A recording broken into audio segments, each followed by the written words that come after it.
इस क्वेश्चन में कहा गया है let S is equal to the set 1 2 3 4 5 6 then the number of one functions f takes s to ps where ps denote the power set of s such that fn is subset of fm where n is less than m is।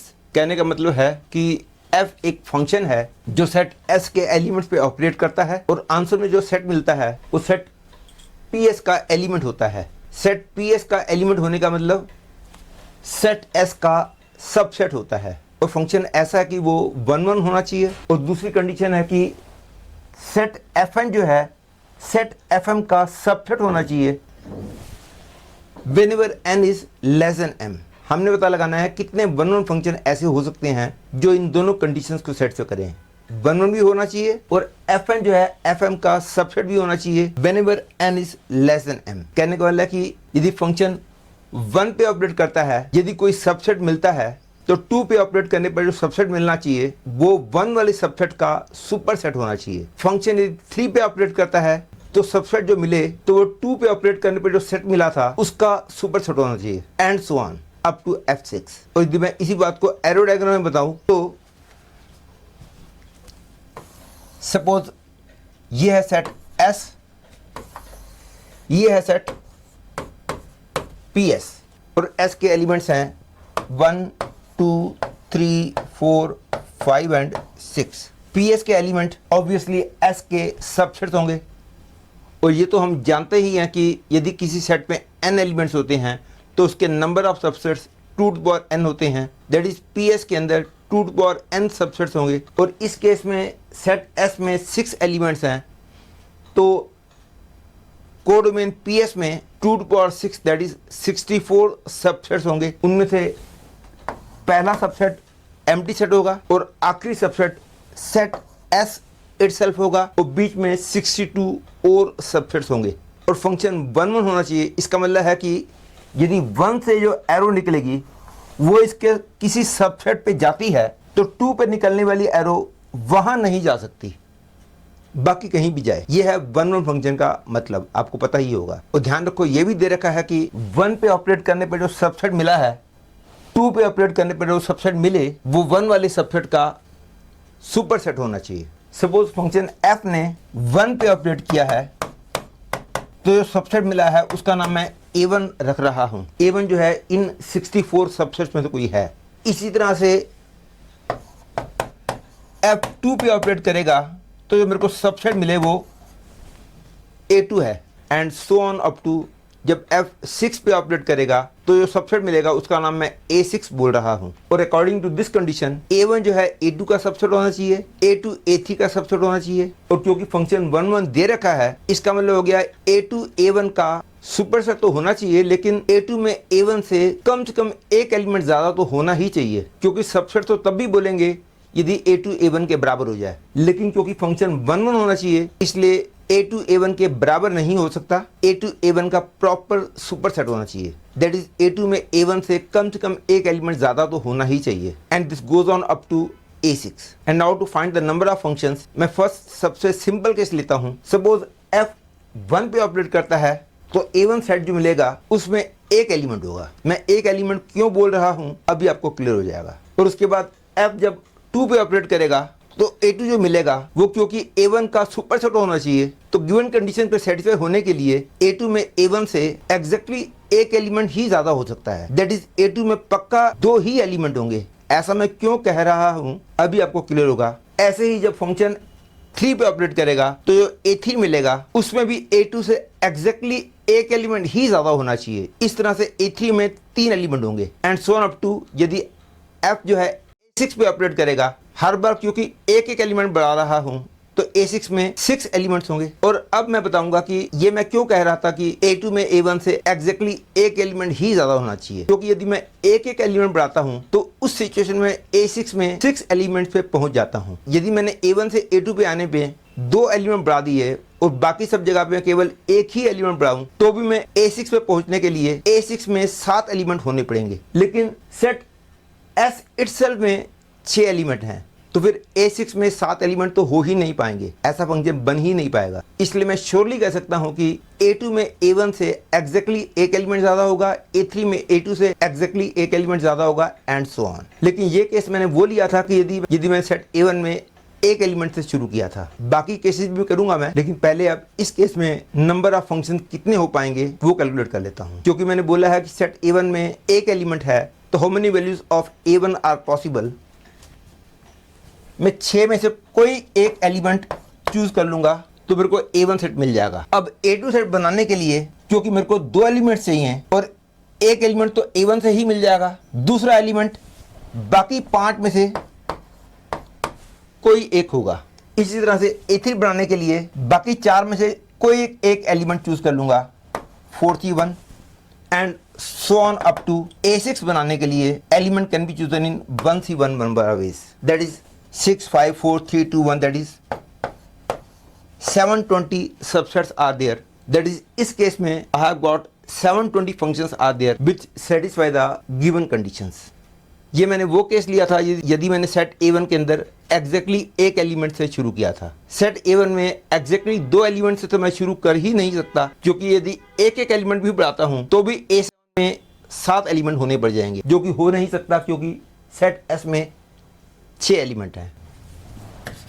720 में यहां लिख रहा हूं। अब मैं वो case लेके चल रहा हूं कि set A1 is empty set, that is the value of F1 which is A1, this is empty set, that is the value of F1 can be used only in one way, and the value of F2 which is A2 और इसमें एक element है, this can be made in 6C1 number of ways. The value of F3 which is A3 and A3 में A2 से exactly एक element ज़्यादा है, तो A3 can be made in 5C1 number of ways. And similarly, the value of F4 can be used in 4C1 number of ways. The value of F5 can be chosen in 3C1 number of ways, and the value of F6 which is A6 that can be chosen in 2C1 number of ways, and the value of this is also 720. मतलब कि 720 और functions हो गए जो कि इन conditions को satisfy करेंगे और हर बार सुपर सेट लाने में एग्जैक्टली एक एलिमेंट ज़्यादा होगा। इस केस में जो सेट A6 मिला था उसमें 5 एलिमेंट थे, और ये तो हम जानते हैं कि A6 भी PS का एलिमेंट है, तो A6 में ऑब्वियसली ज़्यादा से ज़्यादा 6 एलिमेंट हो सकते हैं। अब मैं उन केसेस को लेके चल रहा हूँ कि A1 एम्प्टी सेट है और A6 में 6 एलिमेंट हैं, और एग्जैक्टली एक बार ऐसा होगा कि जब मैं सुपर सेट बना रहा होऊंगा मैं 2 एलिमेंट्स का इंक्रीमेंट करूंगा। That is one possible case is A1 contains 0 element, A2 contain, मैं यहां पे 2 एलिमेंट का इंक्रीमेंट करता हूं, A3 में 3, A4 में 4, A5 में 5 और A6 में 6। बाकी सब टाइम मेरे को एग्जैक्टली एक एलिमेंट का ही इंक्रीमेंट करना होगा, क्योंकि नहीं तो मैं A6 में 7 एलिमेंट पर पहुंच जाऊंगा। तो 2 एलिमेंट का जो इंक्रीमेंट हुआ है वो एग्जैक्टली एक बार होगा, या तो A1 से A में आने में, या A2 से A3 में आने में, या A3 से A4 में आने में, या फिर A4 से A5 में आने में, या फिर A5 से A6 में आने में। तो पहले मैं इस केस में नंबर ऑफ वेज निकाल देता हूं। आप देखोगे इस केस में हर बार नंबर ऑफ वेज 360 ही आएंगे। How? See, to find the number of functions possible in this case, A1 can be made in only one way. To make the set A2, मैं 6 में से कोई 2 एलिमेंट चूज कर लूंगा। To make the set A3, मैं बाकी 4 में से कोई एक एलिमेंट एक्स्ट्रा चूज कर लूंगा, क्योंकि मैंने A2 से A3 में आने में एग्जैक्टली एक एलिमेंट का इंक्रीमेंट किया है। A3 से A4 में आने में number of ways to choose one element is 3C1। A4 से A5 में आने में number of ways is 2C1, and A5 से A6 में आने में नंबर ऑफ वेज 1C1। और क्लियर है इस केस में the answer will be 6 × 5 by 2 × 1 × 4 × 3 × 2 × 1, obviously 720 by 2, that is 360. That is 360 functions are possible in this case. And one more possible case is A1 को मैं empty set से शुरू करता हूँ और A2 में exactly एक एलिमेंट बढ़ाता हूँ, तो A2 में A1, अब A3 में मैं 2 एलिमेंट का इंक्रीमेंट कर देता हूँ। A3 में 3 हो जाएंगे, A4 में 4 हो जाएंगे, A5 में 5 हो जाएंगे और A6 में 6 एलिमेंट हो जाएंगे। तो number of functions possible in this case will be A1 can be made only in one way. A2 में क्योंकि A1 से एग्जैक्टली एक एलिमेंट ज़्यादा है, तो A2 का एलिमेंट 6 में से कोई एक वेज में चूज किया जा सकता है। जब मैं A3 बना रहा होऊंगा तो A3 में A2 से एग्जैक्टली 2 एलिमेंट ज़्यादा है, तो A3 बनाने के लिए बाकी बचे हुए 5 एलिमेंट्स में से कोई 2 एलिमेंट चूज कर लूँगा। सिमिलरली A3 से A4 में जाने के लिए क्योंकि एक एलिमेंट का इंक्रीमेंट किया है, तो बाकी बचे हुए 3 एलिमेंट्स में से कोई एक एलिमेंट चूज कर लूँगा। A4 से A5 में जाने के लिए 2 में से एक और A5 से A6 में जाने के लिए 1C1, that is again 6 into 5 into 4 by 2 into 1 into 3 into 2 into 1, again 720 by 2, that is 360। That is मैंने देख लिया है कि वो फंक्शंस जिनमें एग्जैक्टली एक बार 2 एलिमेंट्स का इंक्रीमेंट होता है, हर बार नंबर ऑफ वेज 360 ही आएंगे, क्योंकि ऊपर तो 6 5 4 3 2 1 ही आएगा, लेकिन डिनोमिनेटर में एक बार 2 इंटू 1 आएगा। तो अब हम देखते हैं 360 कितनी बार आएगा। एक बार आएगा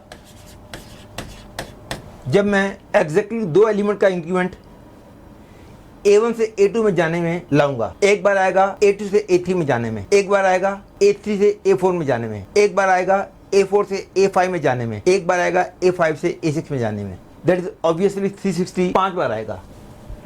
तो 360 plus 360 plus 360 plus 360 plus 360, that is 360 into 5 and it is 360 into 2 and it is also 360 into 2, that is 360 into 9 हो जाएगा।